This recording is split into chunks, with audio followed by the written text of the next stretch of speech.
Sebenarnya aku tak faham kenapa ramai sangat yang hype cerita Alpha ni. Tapi lepas aku tengok cerita ni dengan wife aku rasa macam aku tak faham. Memang gila babas lah.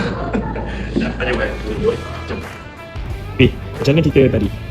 Cerita Alpha. Ini adalah movie paling best, science fiction thriller. Wajib masuk dalam list korang. Serius gila best. Movie Alpha ni adalah cerita berdasarkan ataupun mengisahkan tentang eksperimen untuk masa depan negara dia orang.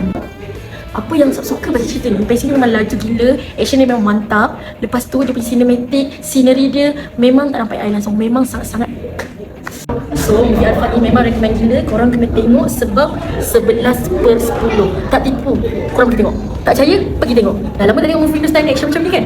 Memang best. Baik. Cerita ni pun ada cameo yang tak dijangka.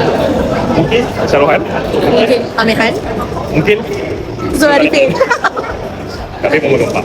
Okay. So kalau korang dah tengok cerita ni, cuba korang komen apa yang korang suka pasal cerita ni. Thank you. Bye.